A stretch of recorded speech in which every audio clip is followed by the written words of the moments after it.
नमस्कार साथियों, आज हम बिहार के उप मुख्यमंत्री सुशील कुमार मोदी जी से बिहार की जनता की ओर से पूछना चाहते हैं कि आपने कहा कि राजस्थान सरकार कोरोना को लेकर 2000 रुपये खर्च की है और पंजाब की सरकार ने 500 करोड़ रुपया और वहीं बंगाल में सिर्फ 200 करोड़ रुपये खर्च किए गए। माननीय सुशील मोदी जी, क्या आप बता सकते हैं कि 8,500 करोड़ रुपया आपने कहाँ खर्च कर दिया? वो क्या 8,500 करोड़ रुपया से बिहार के लिए जो कोरोना के मरीज हैं उनके लिए ऑक्सीजन की व्यवस्था कर पाए? क्या वेंटिलेटर की पर्याप्त व्यवस्था है? आईसीयू की व्यवस्था है? अगर हमारी जानकारी के अनुसार लगभग पूरे बिहार के जितने भी हॉस्पिटल हैं सभी को मिला लिया जाए तो 250 से 300 वेंटिलेटर की व्यवस्था है। आईसीयू बहुत तो 1000 के आसपास व्यवस्था है। ये जो लॉकडाउन बार बार हो रहा है वो लॉकडाउन किस लिए किया जाता है? ताकि स्वास्थ्य संबंधी सेवाओं को अधिक से अधिक सुचारू और बहाल किया जा सके।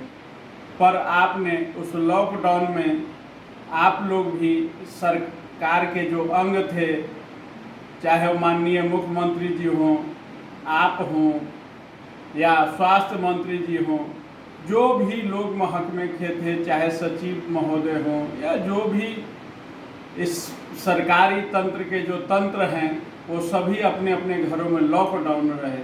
लेकिन आवश्यकता थी कि उस समय अधिक से अधिक ऑक्सीजन की व्यवस्था होती, वेंटिलेटर की व्यवस्था होती, आईसीयू की व्यवस्था होती, लेकिन वो नहीं किया गया।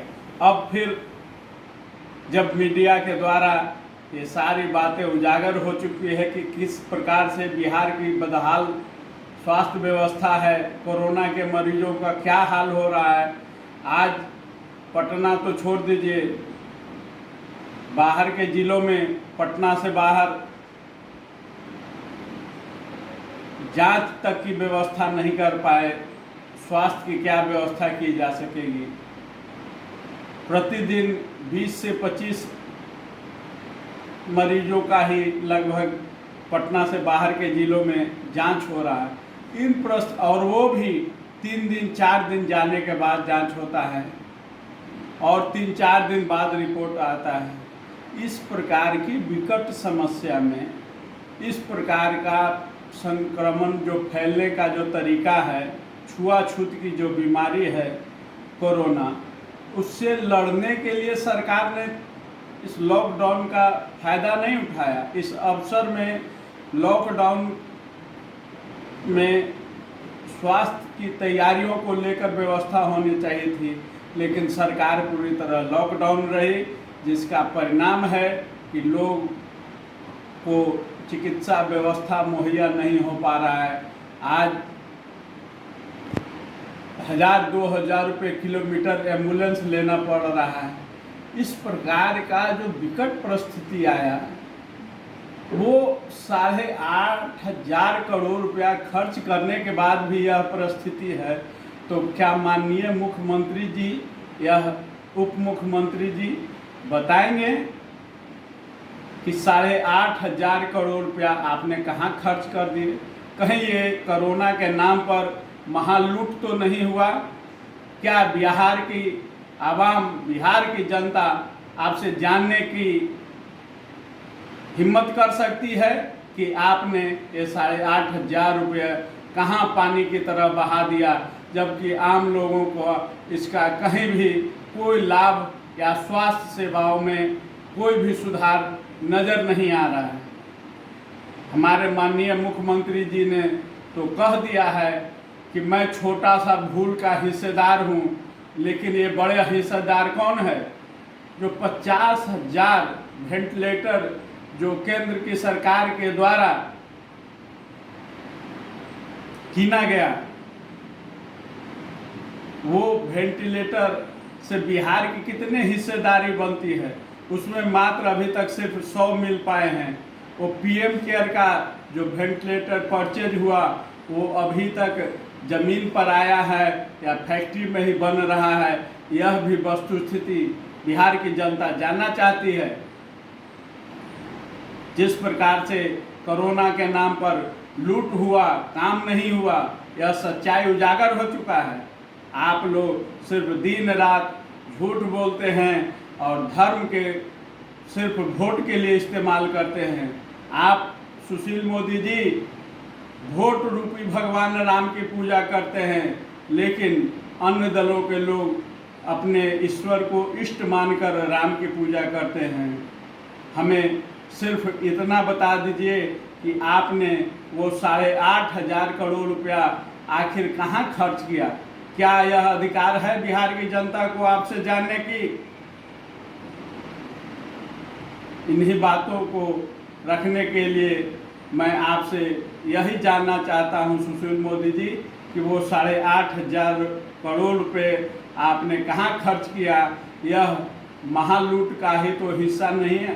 कहीं और राज्य सिर्फ 2,000 करोड़, 500 करोड़ और 200 करोड़ ही क्यों खर्च किए, और आपने इतना बड़ा, जबकि बिहार एक बीमारू और गरीब राज्य है। आज भी आपकी ही सरकार ने बताया कि शिक्षा में हम 28वें पायदान पर हैं और 27वें पायदान पर स्वास्थ्य के मामले में। वो आप लोग स्वीकार नहीं कर रहे थे अपने नीति ही आयोग का फैसला, लेकिन समय ऐसा बदला और परिस्थितियां ऐसी आई कि आज सच्चाई राज्य और देश की जनता के सामने आ गया। वहीं हमारे उत्तर बिहार के लोग बाढ़ से तबाह है, प्रभावित हैं, उनके लिए क्या व्यवस्था कर रही है सरकार? सिर्फ भाषणबाजी करते हैं आप लोग। आपको जनता के प्रति कोई भी हमदर्दी नहीं है। आपके आंखों के आंसू सूख चुके हैं।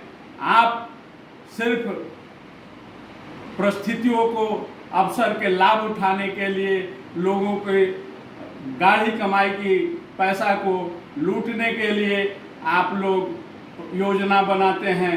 सच्चाई जमीन पर कुछ भी नहीं होता है। उसका उदाहरण है 70 घाट के पुल को जिस तरह आप लोगों ने लीपापोती कर दिया।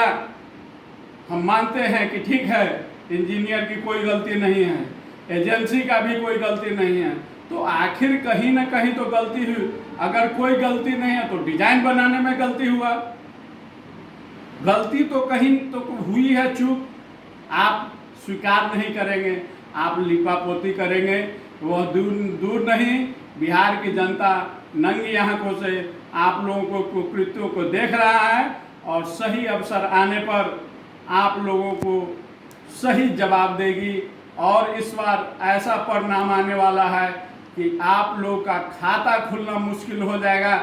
जिस प्रकार से आपने राज्य को लूटा है, 8,500 करोड़ खर्च करने का दावा कर रहे हैं। 8,500 करोड़ बिहार की जनता जानना चाहते हैं कि आपने वो 8,500 करोड़ में क्या किया।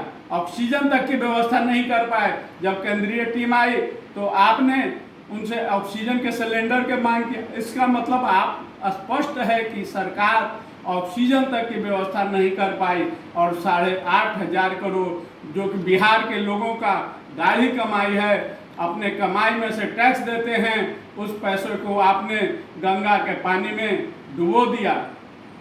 इन्हीं बातों के साथ पुनः आग्रह है कि वो 8,500 करोड़ का हिसाब बिहार की जनता जानना चाहती है। धन्यवाद साथी। जय हिंद।